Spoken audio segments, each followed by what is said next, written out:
What if I told you the greatest threat to Middle-earth is no longer lurking in the shadows, but standing right beside the heroes we trust? In this episode of The Rings of Power, secrets are shattered, alliances crumble, and the truth about Sauron is finally revealed. Stick around because you're not going to want to miss a second of this breakdown. Hey there, fellow travelers of Middle-earth. Welcome back to the channel. Today we're diving headfirst into the vast mystical lands of the Lord of the Rings, The Rings of Power, breaking down the latest episode, Season 2, Episode 6. And trust me, this one's packed with twists, betrayals, and heart-pounding action. Grab your lembas bread, sit back, and let's walk this path together.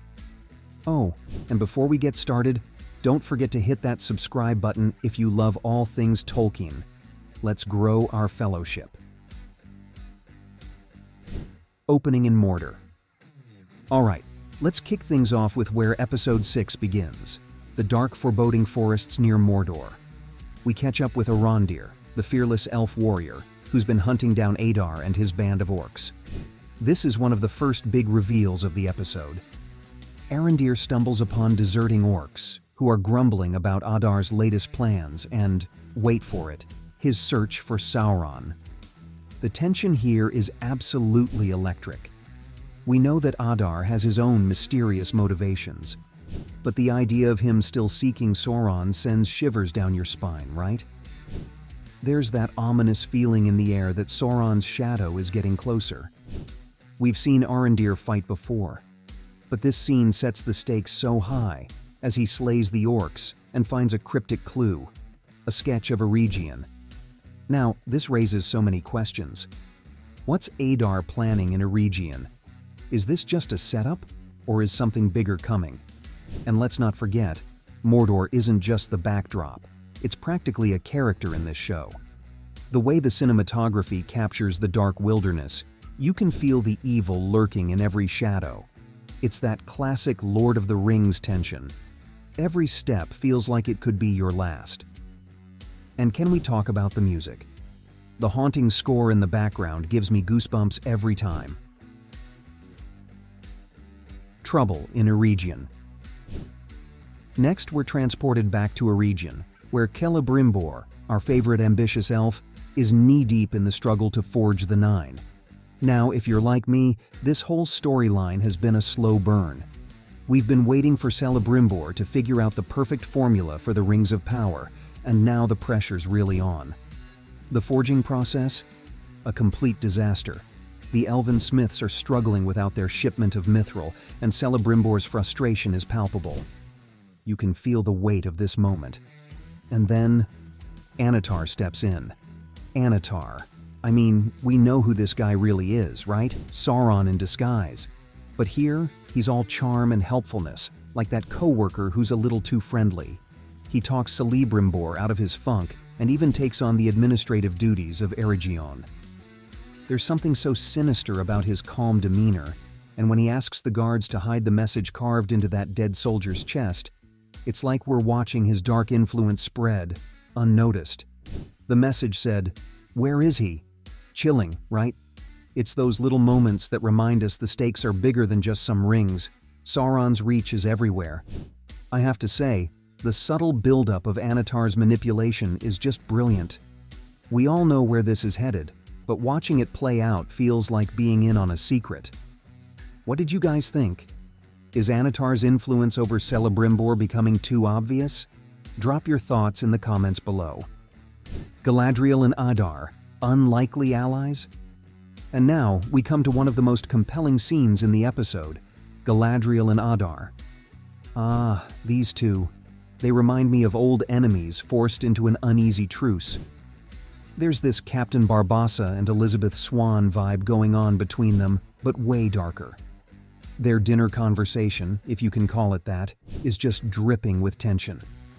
Adar brings up Galadriel's obsession with Sauron, and we finally get a glimpse into her deepest fears.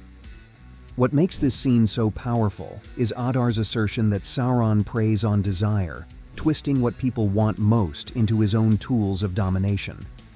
Galadriel, though, remains defiant. She's not falling for Adar's mind games. But there's a moment, just a flicker, where you wonder, is she scared that he's right? After all, her own drive to hunt down Sauron could be exactly what he's been banking on. And speaking of Sauron, Adar's big reveal, that Halbrand is, in fact, Sauron, is both jaw-dropping and not so surprising for some of us who've been speculating all along. Now, what really blew me away here was the cinematography. Did anyone else catch those Dutch angles?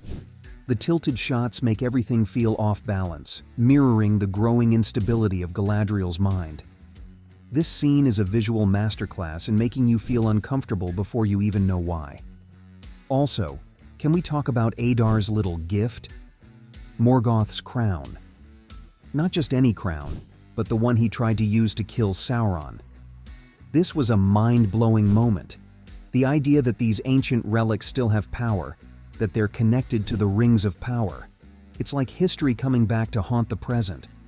We're starting to see the grand plan here, and I can't wait to see how Galadriel handles this revelation. Elendil and the trial in Numenor. Now, over in Numenor, things are getting pretty intense for Elendel. He's on trial for inciting a riot and high treason. You'd think assaulting the king's son would be on that list of charges, but Pharazôn doesn't seem to care much about Kemen. Go figure, right? The trial itself is dripping with tension. Pharazôn offers Elendel a way out, renounce his crimes, swear loyalty, and he walks free. But Elendel, ever the nobleman, refuses. He calls Miriel the true ruler and brands Pharazôn a traitor. Talk about guts. But what's even more fascinating is Lord Belzegar suggesting that they let the Valar decide Elendel's fate. This trial by abyss is terrifying. Essentially, Elendel will be tossed into the sea to face a deadly sea worm. How very Dune, indeed. And here's where things take an emotional turn. Arryn is realizing, perhaps too late, that maybe she's backed the wrong horse. Seeing the look on her face when Elendel stands his ground is gut-wrenching. You can tell she's torn between love for her father and her own ambitions. The kicker? Miriel steps in to save the day. As Elendel's about to be thrown into the abyss, Miriel takes his place. The sea worm pulls her under, but, against all odds, spits her out alive. That moment of triumph, with Elendel declaring her Queen of the Sea, is just chef's kiss. But what's even more interesting is how Pharazôn reacts. You can see the wheels turning in his mind, and this man's not done scheming. The Stranger and Tom Bombadil's trial. Now let's talk about the Stranger. It's been a while since we checked in with him, and this week he's undergoing a test of his own. His sessions with Tom Bombadil are starting to take a darker turn. During a meditation session, the Stranger has a terrifying vision of Nori and Poppy in danger. This scene had me on the edge of my seat. Tom Bombadil's wisdom comes through when he explains that the secret fire can't be controlled. It can only be aligned with. And as the Stranger faces his trial to find his staff, the stakes are clear. If he fails, his journey ends here. There's a lot of foreshadowing in this scene, especially with the Stranger's worry about abandoning his training. It almost feels like an echo of Luke Skywalker's dilemma in The Empire Strikes Back. Will he leave his training unfinished to save his friends? It's these parallels that make the storyline even richer. Whew, what an episode. The Rings of Power. Season 2, Episode 6 gave us intense battles, gripping political drama, and the tantalizing build-up to the inevitable showdown with Sauron. But the best part? It feels like everything's about to explode in the coming episodes. If you're loving the show as much as I am, make sure to hit that subscribe button and click the bell icon so you never miss a review. I want to hear your thoughts.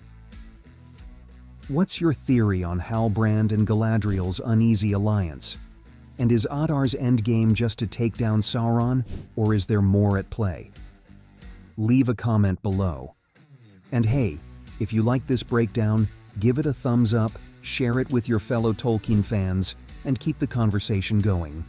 Until next time, my friends, may the light of Eärendil guide your way.